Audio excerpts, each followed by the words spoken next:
اعوذ باللہ من الشیطان الرجیم بسم اللہ الرحمن الرحیم۔ تو جہاں آپ کو کسی موذی سے ایذا کا ڈر ہو اس وقت یہ آیت اگر پڑھ دی جائے تو یہ انسان کو فائدہ دیتی ہے۔ پھر ہم نے اس کا تجربہ اور بھی کیا کہ مثلا ایک بچی ہے، اس کی شادی ہوئی اور اب اس کو ساس بہت تنگ کرتی ہے، اس نے جینا حرام کیا ہوا ہے، یا اس کی نند ہے وہ اس کو تنگ کرتی ہے، تو ہم نے کہا کہ بھئی آپ صبح صبح اٹھا کریں، فجر کی نماز بھی پڑھا کریں اور یہ آیت پڑھ کے ان پہ دم کر دیا کریں، اللہ تعالیٰ ان کے شر سے حفاظت فرمائیں گے۔ ہم نے جتنے بندوں کو یہ بات بتائی 100% اس کا نتیجہ پایا۔ ہم نے ہر بندے نے کہا اللہ نے ہمیں ان کے شر سے نجات عطا فرما دی۔ پھر اس کا ایک اور بھی استعمال ہے کہ بعض بچیاں گھر سے نکلتی ہیں تو اوباش لڑکے ان کو تنگ کرتے ہیں، کالجوں یونیورسٹیوں میں جو لڑکیاں جاتی ہیں، تو اگر وہ اس آیت کو پڑھ کے پھونک دیا کرے تو راستے میں کوئی ان کو تنگ نہیں کرے گا، کسی سے ان کو ایذا نہیں ملے گی، اللہ ان کی حفاظت فرمائیں گے۔ تو اس آیت کے بہت سارے فوائد ہیں جو انسان ظاہری زندگی میں بھی حاصل کر سکتا ہے۔ وَجَعَلْنَا مِن بَيْنِ أَيْدِيهِمْ سَدًّا وَمِنْ خَلْفِهِمْ سَدًّا فَأَغْشَيْنَاهُمْ فَهُمْ لَا يُبْصِرُونَ۔ اس آیت کے عجیب اثرات ہم نے اپنی زندگی میں دیکھے ہیں۔ اگر آدمی کسی بھی مضر چیز سے بچنا چاہے اس آیت کو پڑھ لے، اللہ تعالیٰ حفاظت فرما دیتے ہیں۔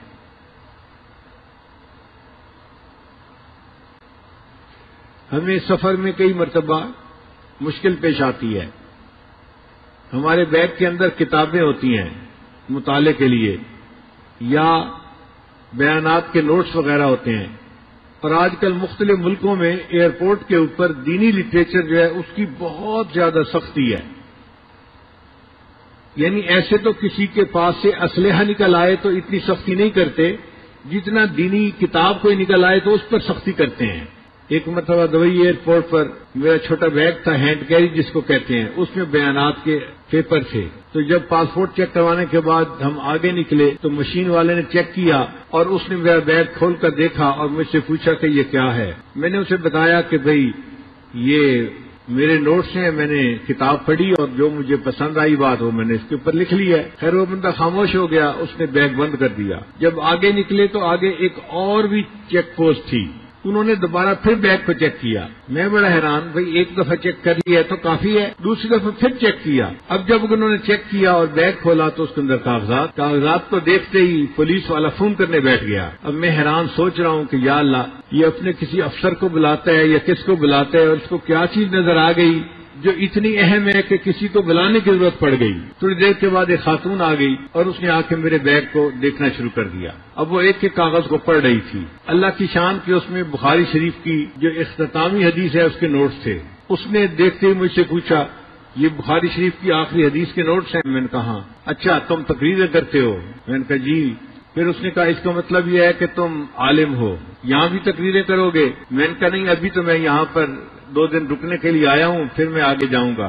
وہ کہنے لگی کہ میں عالمہ ہوں اور مجھے انہوں نے صرف اسی لیے رکھا ہوا ہے کہ میں لوگوں کے پاس جو دینی لٹریچر ہے اس کو دیکھوں اور ان کو یہاں پہ روکوں۔ پھر اس نے میرے سارے نوٹس دیکھے، ان کے عنوان پڑھے، تو مجھے کہنے لگے کہ آپ کسی خاص فقہ کے اوپر تقریریں کرتے ہیں؟ میں نے کہا نہیں، میں مسائل کے بارے میں تقاریر نہیں کرتا، میں اصلاحی تقاریر کرتا ہوں۔ تو اللہ نے اس کے دل میں نرمی ڈال دی۔ وہ مجھے کہنے لگی کہ آپ اپنے بیگ کے اندر کاغذات نہ لے کے چلا کریں، آپ کو کسی دن ایئرپورٹ سے روک لیا جائے گا اور آپ کو جو ہے مشکل میں پڑ جائیں گے آپ۔ اب ہمیں فکر لاحق ہوئی کہ یا اللہ، یہ تو روز کا معاملہ ہے، کریں تو کیا کریں؟ پھر وہ مجھے کہنے لگی تھی کہ آپ یہ نوٹس کیوں ہر وقت ساتھ رکھتے ہیں؟ کتابیں آپ نے کیوں رکھی ہوئی ہیں؟ یہ 2-3 کتابیں تھیں۔ میں ان کا مطالعہ کرتا ہوں ہر وقت بیٹھ کے۔ پھر وہ حیران ہو کے پوچھ لگی کہ آپ کتابیں پڑھتے رہتے ہیں؟ تو میں نے اسے کہا کہ اس عمر میں اب کتابیں نہیں پڑھوں گا تو کیا ویڈیو گیم کھیلوں گا بیٹھ کے؟